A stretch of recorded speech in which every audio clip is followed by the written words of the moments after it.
Hi there.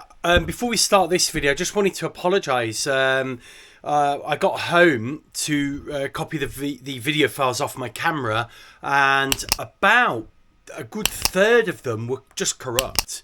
So, yeah, at this point in time, I don't know which ones were corrupt, which ones weren't. I've done my best with the video, and hopefully it still makes a decent video and we didn't miss too much of what we did. What I'll do when I'm next down at the boatyard, I'll do a big kind of recap of what I did in this video once I've worked out what's missing. Anyway, hopefully you'll enjoy the video as I've edited it. Just a quick one. This is my RYA certificate. I've just passed my shore-based learning theory course for my day skipper. So I'm really chuffed. I passed with flying colours apparently, although you don't get a percentage mark, but you do as you go along doing the paper. So yeah, most of the stuff was in the 90%, which, you know, just not to show off, it just means that yes, I understood everything. And yeah, even now, little things in my head about dead reckoning versus course to steering and all that, and how that works is still, I'm still learning and realizing new things all the while. So that's really good news. The trick now will be keeping on top of it, using it, and then hopefully, as we get on the sea, you know, we can start to clock up some hours and then get on a boat to do the practical. Today I'm making one of these. It's called a rudder rest, and as you can see from this picture, it's another design or project I've borrowed off the Pettigrew's website, which has proven to be such an amazing resource for the lugger. And what this does is it creates a rudder rest, so you can lift your rudder out the water and then wedge this underneath, and it'll safely keep your rudder out the water. It's not going to fall in, trap people's fingers, things like that. There's loads of reasons why you want to do this. You know, you want to just keep your rudder out the water sometimes anyway, maybe if you're on a mooring or something like that. You know, you don't want your tiller arm flapping about.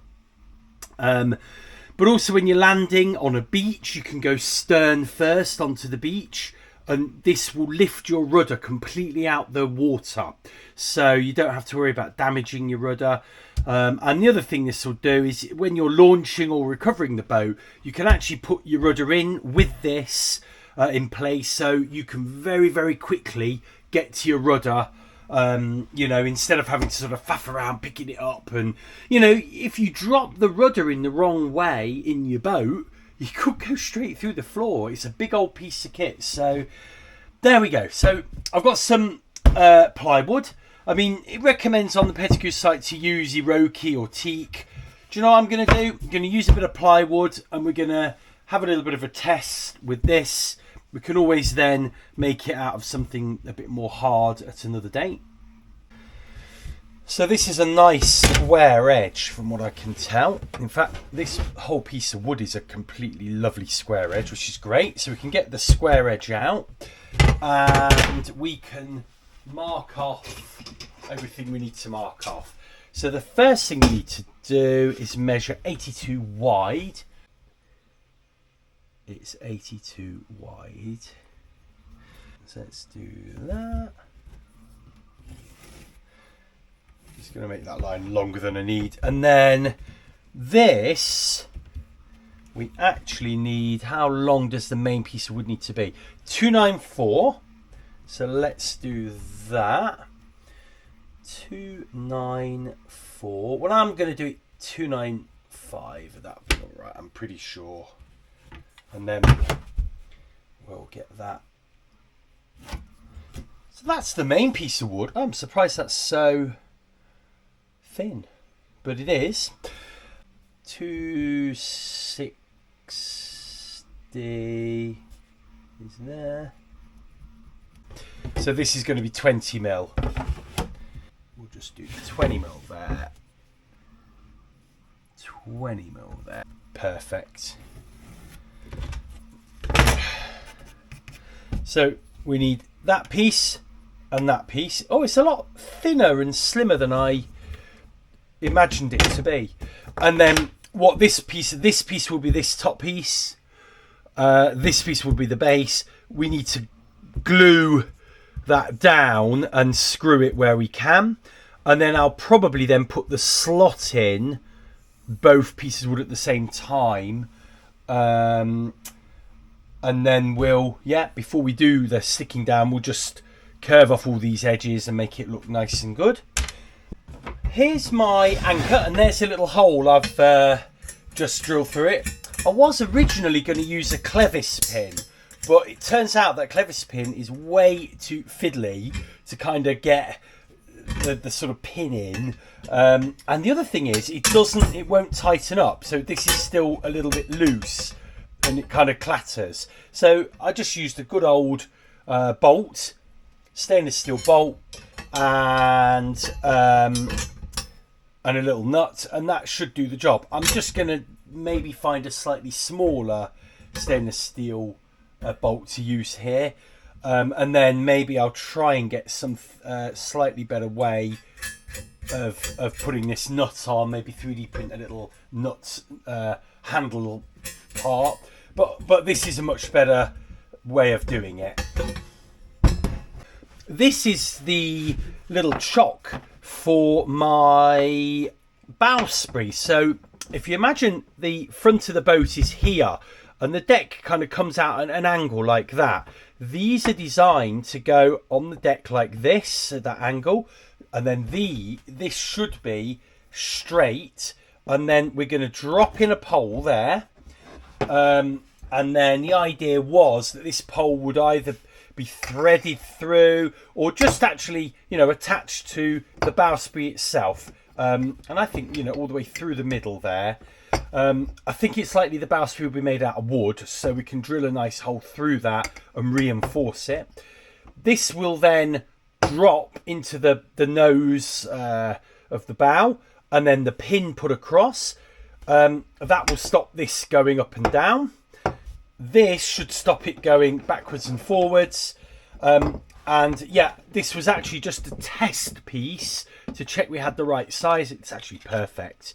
What we need to do now is draw get a little bit of line backwards, so this will actually get pulled forward, so it can't lift very easily out of here when not in use. I've got this little piece of leather, and where I thought, let's move that way, where this is going to sort of touch the thwart, we need to protect it a little bit. It's not the thickest of leather, but not like I've got this leather, which is super duper thick, but it might work. There we go, that's a little bit squarer. There we go. So that's just a nice little patch, and that'll just give this something to sit on so it just doesn't damage the wood. We'll take that to the boat, stick it on. We'll have to work out what we're going to stick it on with though, because I don't want it to be permanent. So here's the little gasket I've made for the centreboard box, and I'm just going to chop out these holes that I've made for the screws to go through.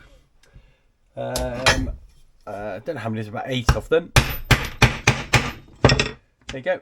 And the screws will just go through those nicely, and they'll just sit. Well, they come out really easy actually, these. And they'll just allow the gasket to be sort of fixed underneath the seat.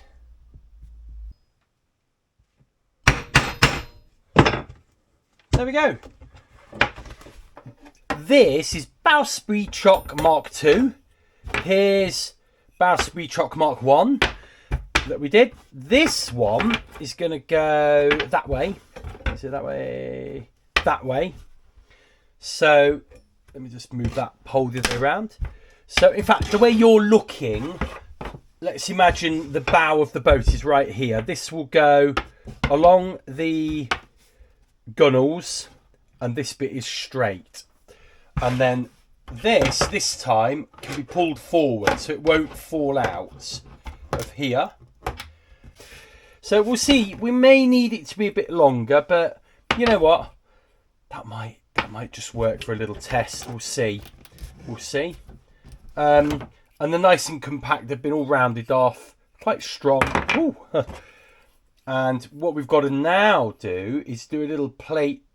We've got to work out where we're going to put some screws in here.